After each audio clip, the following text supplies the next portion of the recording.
What is it? The planet Venus? Aeroplanes refueling? A student stunt? Or what? As more and more witnesses line up with claims about unidentified flying objects, World in Action reports from America. There, the government is backing scientists in a growing official concern. The Gallup poll reports that no less than 5 million Americans believe they've seen an unidentified flying object. Another 50 million say they believe UFOs exist. Witnesses include people who have every reason to be telling the truth. People like Bill Powell, an ex-airline pilot of 40 years' experience. This is the aircraft that I was flying at the time I saw this so-called UFO. It was discus appearing. It had a slight raised dome on top of it. The dome part was, close as I can describe it, it was like a porcelain white. The edge, or the rim, was a very bright red, which was very similar to what we call day-glow red, the type of color they put on the wingtips of aircraft for easier identification.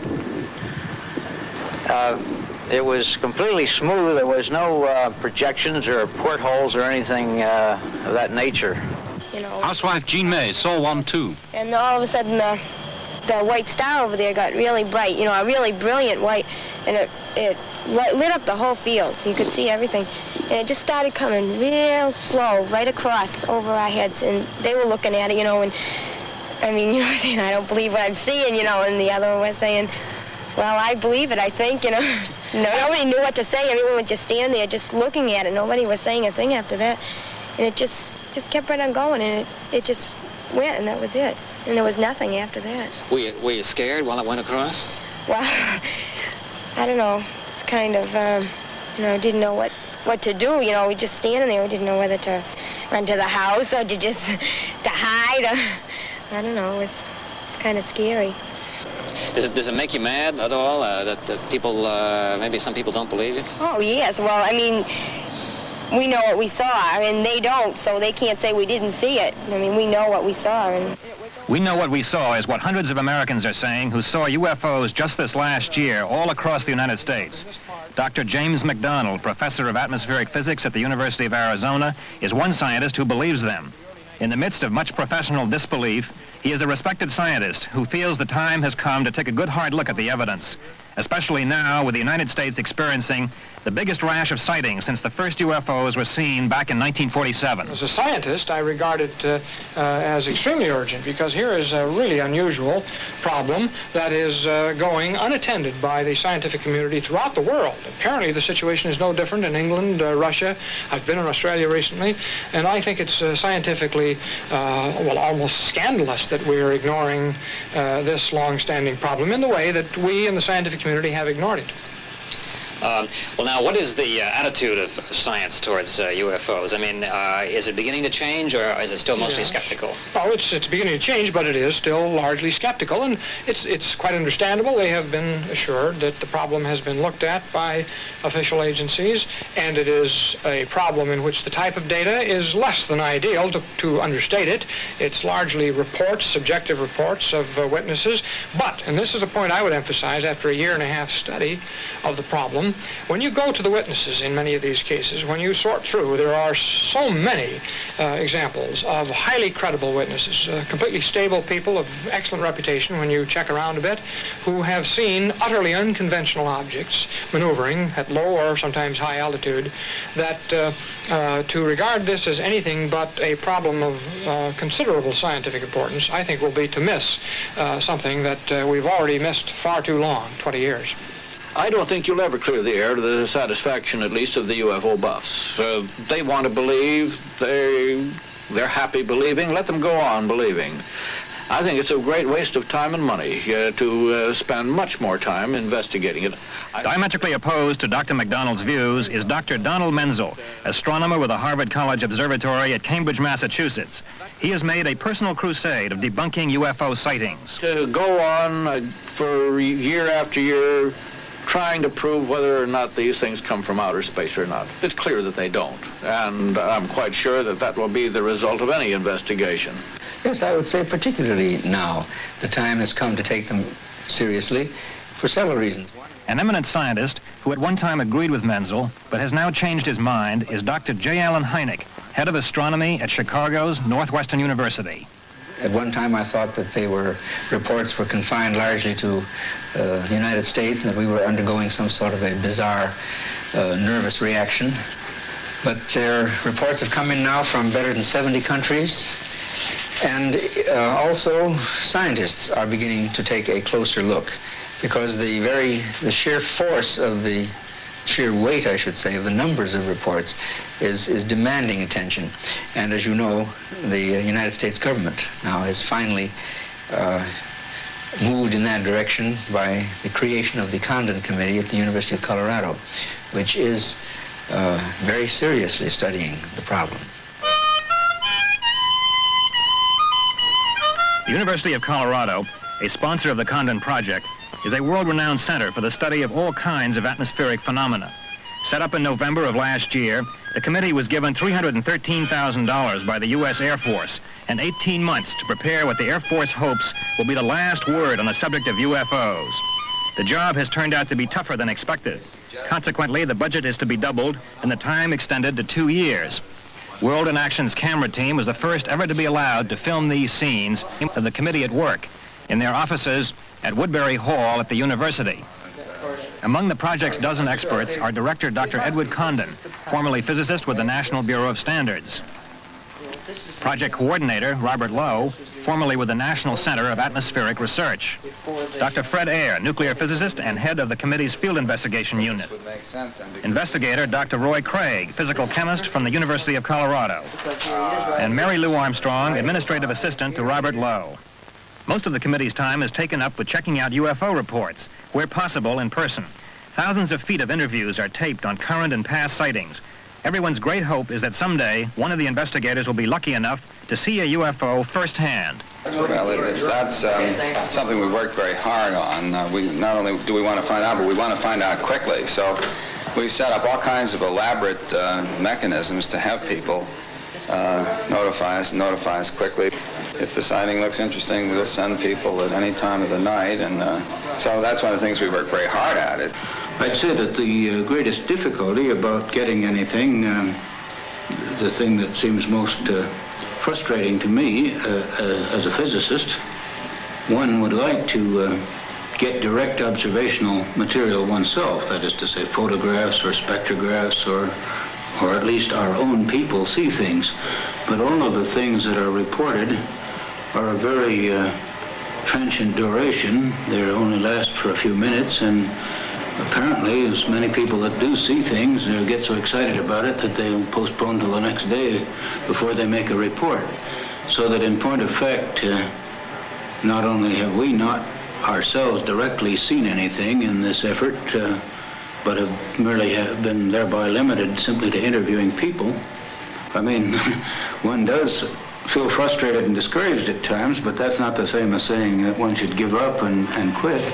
There are some very puzzling things that need to be looked into, and we would welcome not only better evidence about them, but also suggestions as to better ways of investigation, how to get there quicker, or how to do this, or how to do that. Many amateur groups like this one have responded to Condon's appeal for help in chasing down the elusive evidence of UFOs. Right now I'd like to let you all meet Mr. Bill Donovan from AIR in Poughkeepsie. That's Aerial Investigation Research Organization. So, thank you, Larry. First, let me say that Bill Donovan has no scientific credentials, but spends all his spare time tracking down sightings and filing reports to Condon.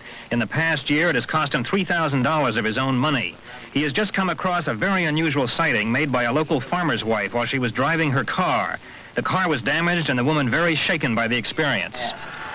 Now, to reiterate her story in brief, she was traveling home from New Canaan, I believe, or is it Canaan? Canaan, Connecticut, and traveling toward her home in Millerton. So she crossed out of the state of Connecticut into the state of New York.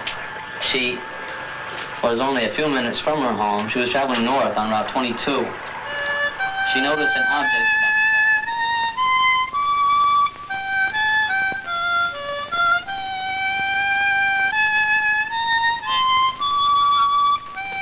Emma Funk reconstructs her strange story on the spot where it happened. The radio got noisy, and I couldn't figure out what was wrong with it because it had never bothered me before like that. The further I come, the worse it got. And so I reached down to shut it off, and I had my head down and glancing down to the floor. And I heard a kind of a whizzing noise. And when I looked up, it was right over the radiator in my car. It was coming just though you had it on a string and was pulling it along. That's the way it guided right towards me. I hollered. I took my foot off the gas pedal. The lights went out. The motor stopped. It hit the windshield, went off to the right, and as it glanced at the end of the windshield, the car turned all orange inside and exploded. And all I could think of, my car was blowing up, and that's the last I remember till I was headed back down here. I turned around here somewhere, so I don't know what drive. What was it like coming down the road at you? Now, can you describe that? Well, when I see it, it was either black or dark blue, and it was fluorescent and had these lights all around it. Where did it hit the windshield? Right up in here, right in front of my face. This is the actual break in the windshield. World in Action asked glass expert John Gray what he thought had caused it. The glass is broken with fine, hard object. The radiated lines continued from the center, and just an impact of a hard object. Do you think it could have been something very hot? No. Why do you think that? I don't think it's hot because there's no fusion or anything that would make it look like it was fused. How big an object do you think it probably was? I would say something about 1 inch square or diameter. Stone, rock, or steel. Have you seen this kind of thing before? Yes, many times. Very common. The object came... Obviously, in Gray's opinion, Emma Funk's car was hit by something far more ordinary than a UFO. However, other details made her experience seem more mysterious than ever. In the opinion of Bill Donovan, her case was definitely worth further investigation. Bright orange. The headlights went off, the engine failed, and she remembered gripping the steering wheel very tensely, and she passed out. When she came to, 15 minutes later, and this could later be verified, she was down the road 1 mile to the south, facing an opposite direction, and mumbling, "Why did it have to be me? Why did they pick me?" Afterwards, she couldn't remember anything that happened during those 15 minutes. Did she see more of the UFO, as happened in one similar case? Donovan wanted to find out. We feel that if we can have her undergo hypnosis, and she has already consented, then perhaps correlation will be verified in so much as perhaps something was done to her that she is not consciously aware of now. Using hypnosis, Dr. Herbert Spiegel, leading psychiatrist and hypnosis expert, will see if Emma Funk can call up the buried memory by reliving her ride in the car. Go into a profound trance state, and you look forward with curiosity as to how you can use that experience to uncover your memory of what happened during that period. All right?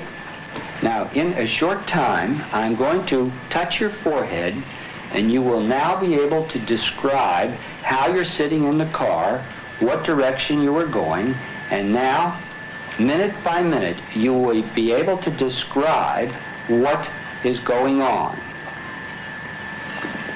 Ready?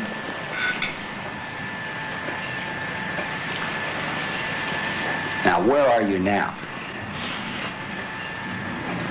Coming from work. You're coming from work. Go ahead. At the light on 22, turning to the right to go up home. The radio has got a lot of static. I'm shutting it off. I hear a noise. What kind of noise? A whizzing noise. A whizzing noise. All right, now what? I see something the size of a baseball. Where do you see that? Coming towards me. Toward you now? Yes. What would that be? I don't know. Got lights on it. Yes? It's guiding right for me. Well, you better do something.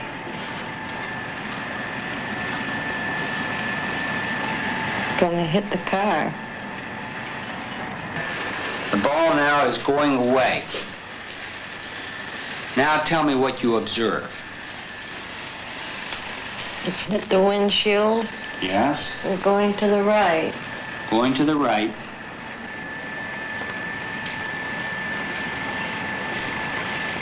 Something's moving me. Describe it. I don't see anything. It's just moving me. Where is it taking you? On the road. Are you still in the car? Yes. I got my hands on the wheel. You got your hands on the wheel and something's moving you. All right, now keep yourself alert now and describe for me what's happening.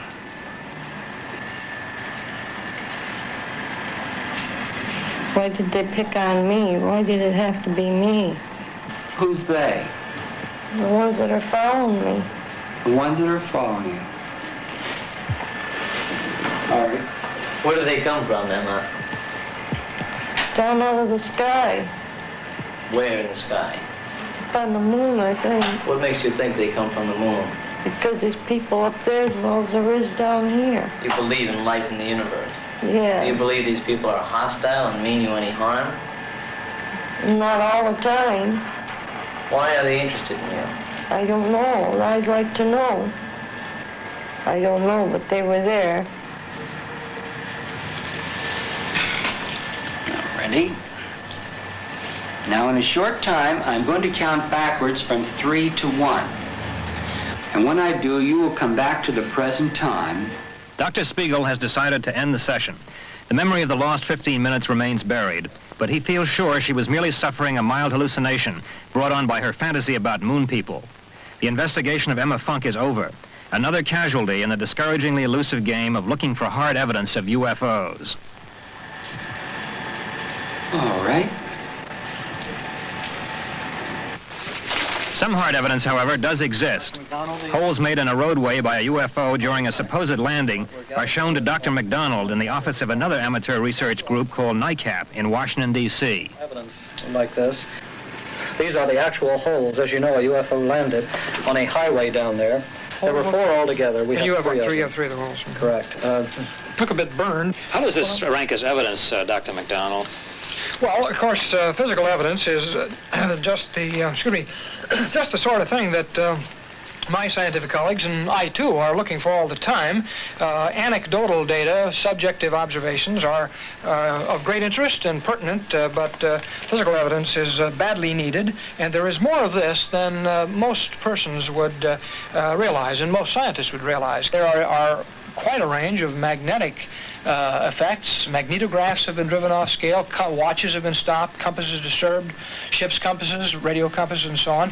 Great many cases of disturbance of car engines. Cars have been stopped. I suppose that there must be 100 to 150 rather well-authenticated cases of cars stopped. There have been power disturbances on small systems and large, coincident with, this doesn't prove it, that it's cause and effect, but there are too many instances of malfunctions and disturbances of power systems coincident with objects of an unconventional nature in the vicinity to ignore that category of data. So there really is a much broader range of effects than many persons are aware of, and I've been attempting to check into every one of these as best I can. How important, for instance, are photographs? Photographs are potentially very important, but there are many more hoax photos than there are genuine photos. Unfortunately, you can sell a photo, and that possibility opens the doors to fraud and fabrication. NICAP has done a great deal of checking on this, as have other groups, and the University of Colorado is doing a lot of checking. There are a few cases that really seem to stand very close scrutiny, and one of these, for example, is the Heflin photos, photographs taken near Santa Ana, California. Out on his job as a traffic investigator, Rex Heflin was driving his paneled truck when a UFO appeared. I first observed it out the left window of the cab. And I thought it was a conventional aircraft at the time. However, just a second or so later, it became obvious it wasn't a conventional type aircraft, and attracted my interest to the point of picking up the camera and actually taking a photo of it as it crossed the road in front of me. And I simply took the camera and aimed a quick picture, and these type come out and are developed out of the camera. Another sequence followed as the object moved across and out the other side, the right-hand side, and it was removed. All of these photos develop outside the camera. Well, this photo is the #1 photo taken through the windshield of the cab, followed by a #2 photo out of the right-hand window, and then, of course, the #3 photo. How do you feel about your own photographs? I think they're remarkable photographs, not because I took them, but because what they portray and show. And as far as the rest of it, I could care less as to who believes what, because I know what I saw. In spite of his obvious integrity, controversy rages about Heflin's photos, as it does about every UFO photo ever taken. Dr. Menzel. Well, I think this is an excellent example of a fake. It'd be very simple to make it. I don't know what the object is. It looks like a straw hat that somebody tossed up in the air and took a photograph of. It may well be a hubcap. I've seen a number of photographs like this. Not one, but actually hundreds of them that have been clearly faked. I've myself taken my camera out and made many fake pictures, which look very convincing, much more convincing than these, as a matter of fact. And then there are many mistaken objects, such as this one, which is a photograph that was taken of a UFO reported over Denver. This was more than 15 years ago. This was taken at my observatory at Climax, Colorado. When the UFO got in that direction, it turned out to be one of these balloons. It's about as high as a 10-story building. It was going at about 100,000 feet, and that was it. And here is a case of the sundogs that I mentioned. The bright object down here is a reflection of the sun in ice crystals. According to Menzel, movies of fake UFOs can be made even more easily than still pictures. Here, aiming a camera at the sun, he creates multiple reflections of the sun inside the camera lenses. The effect, he says, is like a whole squadron of flying saucers. Other fakery is very much more obvious.